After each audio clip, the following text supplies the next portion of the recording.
What's going on, ladies and gentlemen? Something a little different today. Last night was Wrestlemania 32. Probably a lot of you know that CKN is a bit of a sports entertainment fan, a bit of a nut. Over on CKN vs. the World, we ran a series called CKN vs. WWE. Why is this here instead of over there? Because the future of that channel is currently sort of up in the air. Might simply have too many cooks in the kitchen, too many projects going on to really upkeep it.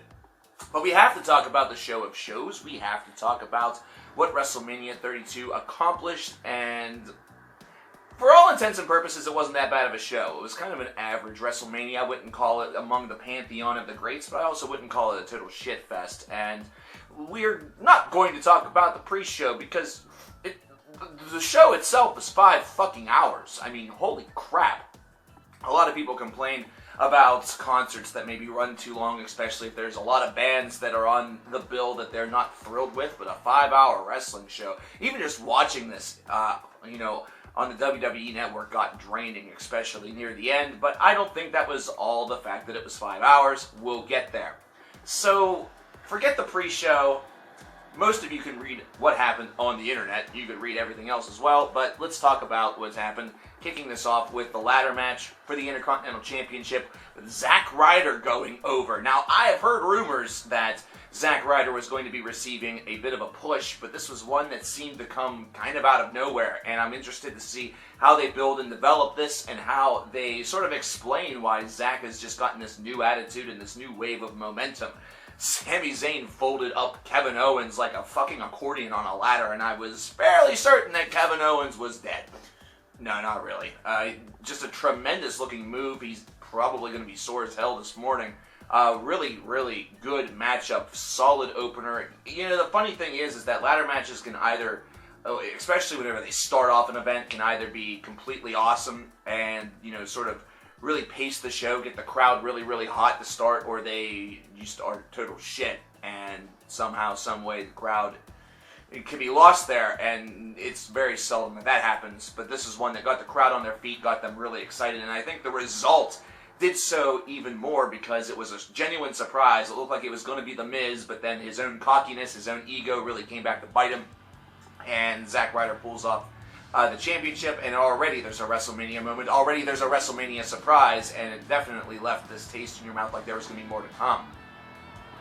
Well, the next surprise was literally the fact that they went with AJ Styles and Chris Jericho. They actually kept their finger on the trigger, their foot on the gas, going in with this great matchup. And I know a lot of people are really disappointed in the fact that AJ Styles didn't gain the victory in this matchup over Chris Jericho, but I'm just going to tell you right now, this is nothing to really be all of that ashamed about or all of that sad about. There's a lot of good that can be really managed by this. It was a fantastic matchup. These two continue to work just great together, and this is something that's helping AJ. He already had a reputation coming in, but now he's getting a reputation with this established fan base that may actually have no idea outside of his name of AJ's body of work. So this is a great way to position AJ Styles directly in the middle and the upper part of the card, as opposed to having him kind of come in and just potentially get lost in the shuffle. Consider this a way for AJ Styles to kind of enter WWE safely and not get sort of just lost in the mix. He doesn't get the super uber push that immediately trails off and then he's gone within a year.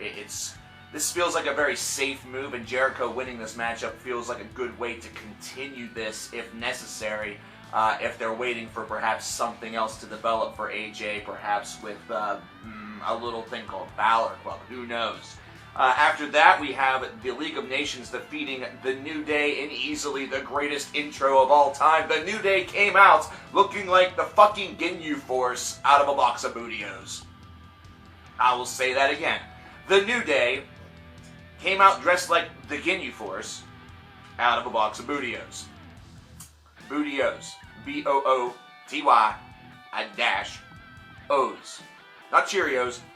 Bootios. The match itself was pretty decent. Xavier Woods was isolated for most of this contest, and then eventually the League of Nations did get the victory, but the thing that they really wanted to push was after this, was that the League of Nations claimed that they were a faction that nobody could beat, and out came 3 WWE legends, Shawn Michaels, Mick Foley, and Stone Cold Steve Austin, This was really, really cool, mainly because I was expecting The Rock to come out here and have it be literally 4-on-4, but they didn't do that. They instead went with three, tremendous members of the business from 1990 up to just recently. The last of the three to actually go down was, of course, Shawn Michaels, and just really have an interesting, cool little segment. This is one of those tribute segments to the past that works pretty well, and at the same time, the league doesn't lose any momentum from this. In fact, they gain it because of the victory over the New Day. It shows that they have the potential to become the tag team champions and really can create a bit of a faction, faction war going on here in the WWE moving forward, which they've already sort of tried to lay the groundwork for. And I think the League of Nations is slowly but surely getting a little bit more respect from the crowd because they are working very cohesively as a unit, and they do have a lot of talent. It's just that the whole idea seems just a bit odd because these guys are terrific singles competitors. To throw them in a tag team together seems almost like wasted potential, especially at a time when the card was a little bit wavery to begin with. But moving right along, we have Brock Lesnar defeating Dean Ambrose in probably one of the tamest street fights I've seen in quite some time. The way that I would describe this is that this is a street fight that got a energy drink style build, either that or like fucking Everclear build, as though you were going to be seeing something that will knock you on your ass and you'll have to perhaps get your stomach pumped. And instead, it drank like Diet Coke. I mean, this was something where seeing all the chairs thrown into the ring was kind of cool. We saw the chainsaw and we saw the barbed wire baseball bat, but they didn't come into play whatsoever. There was no, it was just a visual thing, and that was it. This matchup just felt like it was put together very shaddily, and the counts for the suplexes, I mean, it's fine, it's sort of Brock shtick, but this was a result where a lot of people wanted to see Dean Ambrose win, and while I agree it would have been cool, I would have been satisfied with Dean Ambrose losing, feeling like he put up a little bit more of a fight than what we saw. They tried to sell that he put up a heck of a fight, but I don't see it, no. Whenever you look at the tape, this was one that was dominated largely by Brock Lesnar, and the only reason why Dean even was able to mount any sort of comeback and get offense in was thanks to a low blow. And I don't know what this means going forward. This kind of scares me a bit, but Raw after WrestleMania, they can do some things with this, maybe get a little bit of, respect being delivered, or for all we know, they're probably going to set up a rivalry for this, which would just be a waste of time and a way to make sure that Dean Ambrose isn't going after the world title, giving Roman a couple of cheap months with that title around his waist. Charlotte defeats Sasha Banks and Becky Lynch in order to win the brand new Women's Championship, which looks amazing, by the way. This may have stolen the show, really. This was a fantastic triple threat match. What a wonderful, wonderful contest. We saw all sorts of different spots from these ladies. There was really nothing that was sacred. They instead opted to sort of pull out every trick in the book. It was almost like they were trying to pull off their version of say, Shawn Michaels and The Undertaker. It had that sort of a feel to it. There's a lot of real tension, and there were false finishes, and you saw the fact that there's a triple threat. They really exposed just how chaotic that can make the matchup, but also how easily, or should I say, how difficult it is to actually score a pinfall. It actually took interference from Ric Flair in order for it to happen for Charlotte to gain the title, and I say gain because it is a brand new championship. And I think that this is actually going to set up something. I think it's sowing the seeds for Charlotte wanting to go out on her own and not have her father in her corner. Simply because of the way that this went down, I would be kind of remiss to say that this is a great way for Charlotte to get more heel heat, because it certainly was and still is if they decide to play that route with it. But after a matchup like this, you have to have a little bit of respect. This was a very, very solid contest. Like I said, may have stolen the show. That ladder match was insane, and AJ Styles and Chris Jericho did some wonderful work. But oh wait, speaking of show stealers, and it wasn't the main event of the night, The Undertaker did defeat Shane McMahon in the Hell in a Cell matchup, where Shane McMahon decided that he wanted to die and jumped 20 feet off of the Hell in a Cell through the announce table. And man, oh man, tons of respect for Shane McMahon, considering the man is a couple years away from 50 and decided to do something insane like that. And of course, The Undertaker got out of the way. The match itself was also a pretty well done contest, psychologically speaking. This was one that was slow. It was a methodical pace that picked up only whenever it really needed to. And we saw a couple of spots that you kind of saw coming because of the sort of the environment, such as using the cage to break out and get to the outside. And then I don't think anybody truly believed that Shane McMahon was going to take the swan dive 20 feet up. But the minute that he looked, like he just looked up there and looked at The Undertaker, who was laying on the table, you could just see sort of the gears in his mind turning at a very bad, pace. He wasn't in his right mind, and it was just a great moment, a huge WrestleMania moment.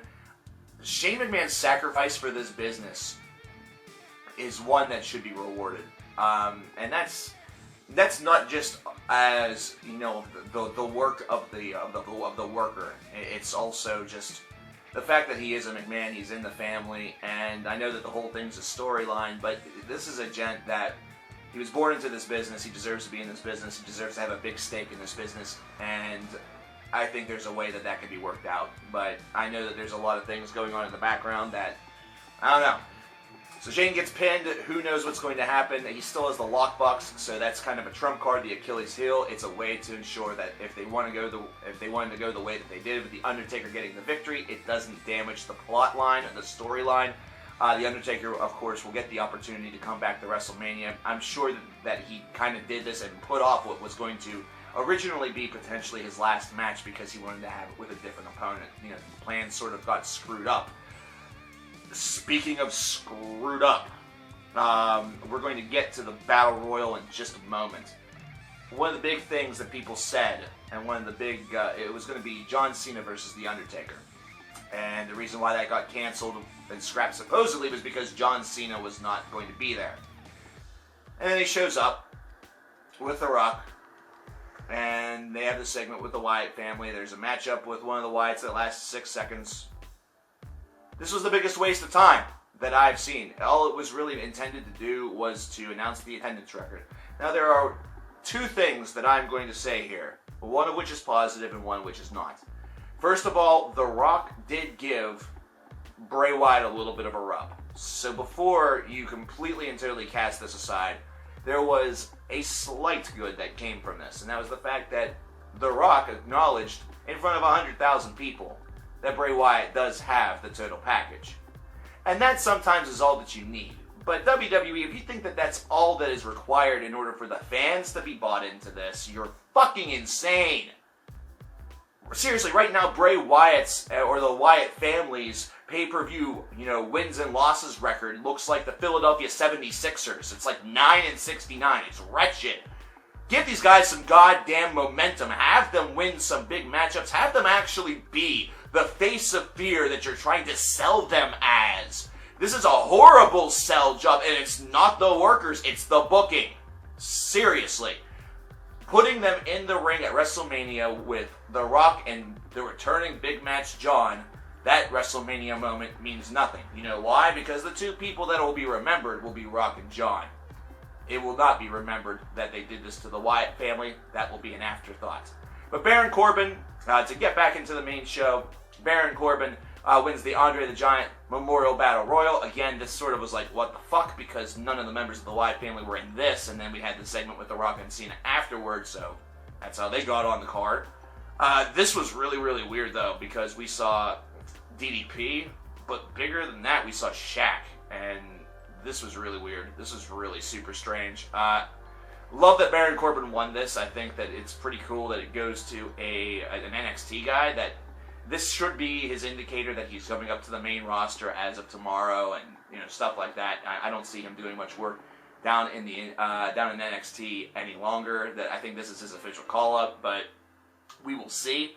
Either way, I want to see how this goes because he could immediately propel and use this win as a means to get his career started in the WWE and really get some attention. And I think that that's what this should be all about. It should be similar to the King of the Ring, where whoever wins this should win it because they're about to, get a sizable push where they're really going to try to build somebody up and give them something to work with. So we'll see what happens with that. And then finally we get to Roman Reigns and Triple H. And before everybody launches into this match was garbage, what a predictable ending, blah, blah, blah, the match itself was not bad. This is what I mean about WrestleMania being a 5-hour show. It's that by this point, that excitement and that overzealous, want to cheer everything had just faded. It faded into a slow burn, and the slow burn slowly but surely was getting extinguished.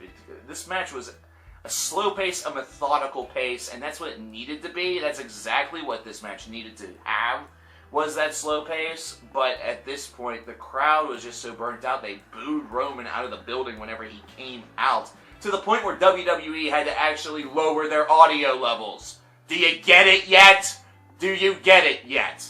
The crowd wants one of two things: Roman not as champion at all, or Roman as a heel. They're fine with booing the asshole.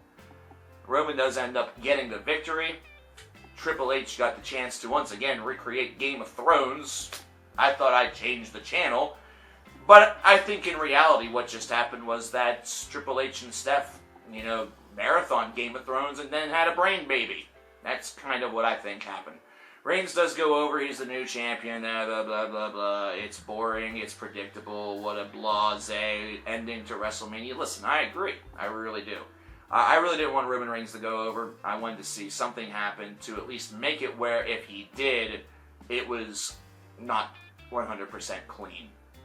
And you could say that perhaps it wasn't because H was going for the sledgehammer. Stephanie pulled out the referee once, whatever. If you really want to say that's all that dusty, go to town, have fun, try to make that case. Really wasn't.